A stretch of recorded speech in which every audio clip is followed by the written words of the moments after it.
Hello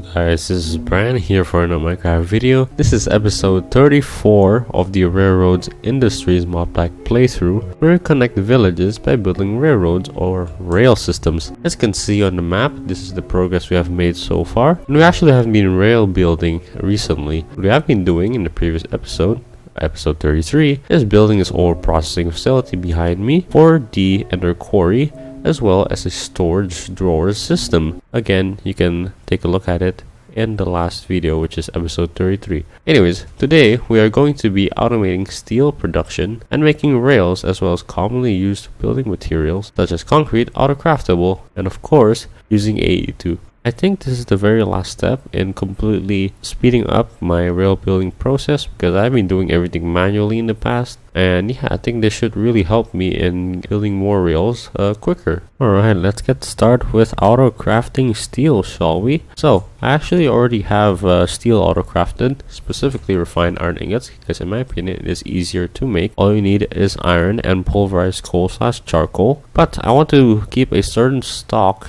in the system at all times, which I think we're going to be doing a stack. So the way we're going to do this is we're going to use an ME interface and a storage bus. Now the ME interface can request items such as a stack of something, right? So we put this down, you can see that there's this config, and we just put this refined iron ingot in here. You can see that it is supposed to request 64 refined iron ingots into this interface. Now for it to be able to craft that, to fulfill this request, you need a crafting cart. And then once all of the refined iron ingots is done, there's 64 in here, but we can't actually view it in the system. So to view it in the system and pull it out from the terminal, we need a storage bus. So thank you, users of Reddit, who gladly explained this on some posts. Anyways, now you can see that it is supposed to be starting to auto craft. Yep, as you can see, it is starting to craft the refined iron ingots. There's 1 currently crafting and there's 63 scheduled. However, if we just quicken this up by putting some in there, you can see there's 16 already. This will craft the rest of it, as you can see right here. And yeah, I actually got a clogged system there because some reason the refined iron ingots looped in, but I can fix that later. Anyway, so this is gonna keep a certain stock in the system, which in this case will be 64 refined iron ingots, and we can see it in the terminal. So we just check that. As you can see, we have 32. We also have 32 or 33 in here, because it just increased by 1. You get the idea. But yeah, it is very, very nice. Alright, once we're done auto crafting the refined iron ingots or keeping it stocked, let's get started with making the tracks. So we're gonna start off with the rolling machine. Now the rolling machine is quite annoying because it only can do 1 recipe per rolling machine. So we need to craft multiple of them. So it is not hard to craft, luckily. It's only crafting tables as well as some pistons, I believe. Let's quickly do that. 2 crafting tables, and we can grab some pistons, which we do have actually, a lot of them. As you can see, it's just pistons and then iron. Alright, so here's our 2 rolling machines. So why 2? Because we're doing 2 recipes for now. The first one is the HS rails, and the other one is the rebar or rebar, however you say that. So the way we're going to set it up is we're going to hook it up to chest, so an interface, and then the chest, and then the rolling machine. So honestly, I don't know where to place it, but I think putting out here will be fine because these are all the auto crafting areas. So yeah, we'll quickly grab 2 interfaces. Alright, once our interfaces are done auto crafting, you can quickly grab them out. And oh yeah, we need 2 chests because we're going to output it over there. And yeah, we have some item conduits, which I don't think will be enough, but we'll give this a shot. So we're going to put the 2 interfaces over here, just like this, and then a chest in the middle, and then let's quickly grab a trap chest. Quickly fix that. Alright, so problem solved. I got trap chest, and now it's separated, and I can put these 2 rolling machines over here. Actually, slight change of mind. I think I'm going to move the interfaces and the stuff over here because we do need power, and there's some wiring over there, so that's a little easier for us to reach some power. I'll quickly set it up there. Alright, so I moved both of the rolling machines over here, and it looks a little weird, but it's actually really compact. I had to do this because I don't want to interfere with this P2P connection, so I connected it to this row of interfaces. Anyways, let's get to work, shall we? So this only requires 2 of these item conduits because of that. So yeah, whoopsies on crafting more item conduits just now. So the way this is gonna work is I'm gonna try to point this down like that, and that should point down. This one as well, so that will output to the chest. And then the way the rolling machines work is that they will take the outputs take the items from the adjacent chests into the rolling machine. We'll craft it, and then I can just take it out from here. I'm gonna make this, oh right, whoopsies, didn't mean to do that. So I guess we'll just make it purple. Alright, made this purple, and this is also have to be always active, and this will be just green. So there you have it. That's pretty much the entire setup. All I have to do now is give the ME system the crafting as well as the rolling machines items. So if we just come into here and take some gold as well as some blaze rods, this will work. And we need a couple more blaze rods right there, so we can just come into here and then place it all into here, and oh, that's in the middle, and then the gold on the right and the steel on the left. And that should craft this. So this will be in the buffer, and once more items come in, this will start crafting. And we can hook up the power source as well. That will be very useful. Alright, so after giving power to the bottom over here, this now should work. So all we have to do is create a crafting recipe over here. So we can go in here, and this pattern, we can make it to the processing pattern. Put the gold ingots here to refine iron ingots there, as well as the, oh, we don't have any blaze rods, do we? Let's just take the one from here, and we can put this over here, and there's the crafting recipe. And all we have to do is put the HS tracks into there, which this will craft 8. So we'll tell the system that will result in 8 rails. So we can do that, and there we go. That's it. And go to pattern, and then we can put it in the interface over here. Alright, so that's one all completely done. That wasn't super hard, but next we still need to make the rebar pattern. So I'm not sure if actually we even have a stone recipe.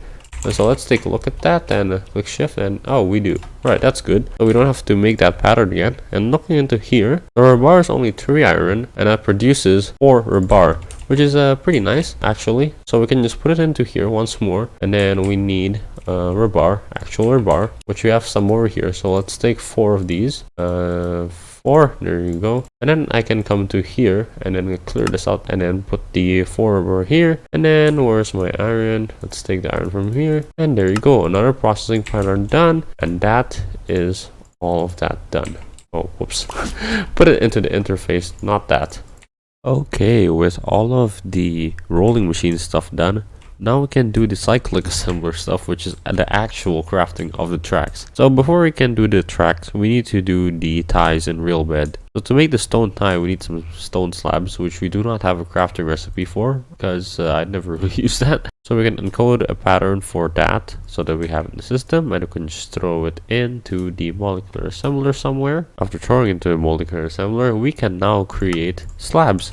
Since we already have some slabs, you don't have to craft that right now, and we can just grab that and use this rebar in my inventory to craft the stone tie or the pattern. And after that, we can create the rail bed, which I don't think I have any stone ties over here. So I think I might need to craft that first. Turns out I do have stone ties, so that is very nice. I can just come to here, and then I could create the rail beds. Alright, very nice, the stone rail bed. And goes into the cyclic assembler once again. And now let's make the actual tracks. So the tracks, let's start with the standard HS tracks. Now look in the website again. So that requires just some rails and a rail bed in the middle and nothing else. So not very difficult. Get our rail bed over here. And grab one of those, so that makes 32. And next we need some redstone to craft the transition track. Actually, let's make the booster one first. Now let's make the transition track, because we have to remove all of them and put these on the top. And once again, grab that rail bed that should be better off in my inventory. Alright, then once all this goes to the cyclic assembler, this should work. So now we're out of crafting high-speed rails. I don't have to do this manually anymore. Alright, before I get all too excited, let's actually test out if this works or not, because that'll be pretty embarrassing if it doesn't. So let's just craft a set of HS tracks like that, and oh, boom, there you go. But to clarify further that it actually works, if you see here that we already have some stuff in the system. So let's take out all the rail beds, all the rebar. Do we have any rebar in here? Oh, no, we don't. Alright, so let's try to make this and see if it works. So let's try the booster track this time. I mean, the transition I guess will work too. And then we can see these working over here. There you go, there's the rebar processing. And if we just check into here, it should be done. Right. Alright, beautiful. So this is all auto-crafted, and this will make my life a lot easier.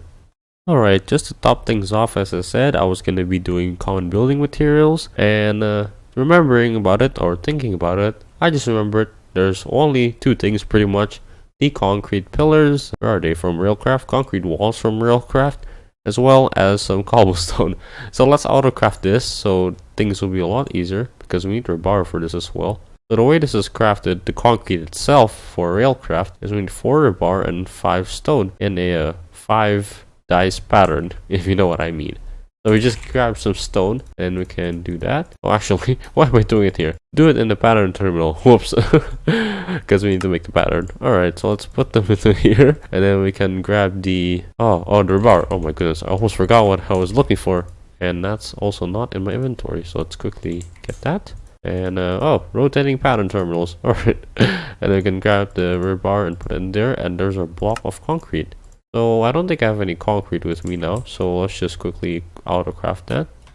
Also to test out if it works or not. So just look up concrete and let's quickly craft one of those. I don't know how long it's going to take. Let's wait for it. Alright, there you go, 8 concrete. That's actually not too bad. So we can grab this and then we can put it into here, and those are our concrete walls. So this can go to the cyclic assembler as well. Having trouble organizing this because as you can see, it's pretty much full. So we're just gonna place it here for now with the stone slabs, the concrete, and of course itself. And yeah, I think that's gonna be all nice and done. So if we just look for concrete, oh man, I can't spell. Concrete wall, just craft that, and there you go, it works. Alright, so little silly mistake here. It wasn't actually concrete, it was stone posts that I was using to create all these pillars. So, whoopsies, I guess I didn't need to have concrete into here, but well, I guess we have crafting recipe for that. We might as well have that. So, let's actually make these stone pillars, stone posts, which are actually just stone or bar. So that isn't as hard as the concrete it was. So we just come to here and then put that there, and then we can grab our stone. Where's our stone? Here it is. And then there you go. Oh, accidentally removed that rebar, and there's our stone post. That's it. And then let's put it in the molecular assembler once more, and yeah, I guess now we have concrete as well if we want to use that. So pretty cool. So this is going to speed up our rail building significantly because we've got a lot of rails to build, if you still remember that first map. Alright, so sadly that wraps up all the work we're going to be doing today, but before you leave, I'm going to be talking about future plans. So let's go right on the electric line to the quarry station, as well as the interchange station, to see what the quarry's been up to, because it's been doing some pretty cool stuff actually. So I apologize for the noisy rails, but I just remembered after the quarry started that it replaced sand. Okay. I just remember they replaced the sand with the grass. So if you just go over here, you can see that there's grass and a bunch of flowers, which is a very nice touch and a very nice canvas for building some kind of building in this area. So here's the first time I set it up. I have moved it over to interchange because of some problems, because I wouldn't mine correctly. But yeah, this is what we have, and I think it's a pretty cool thing that we can use for a base for building. So I'm not really sure what we're going to be building, but I can figure that out later. But anyways, that's what we have here. So let's quickly go to the interchange station. So the interchange station is actually much bigger. There's been a lot more mined in the interchange station. So we're going to take a look and enjoy the train ride while we're waiting.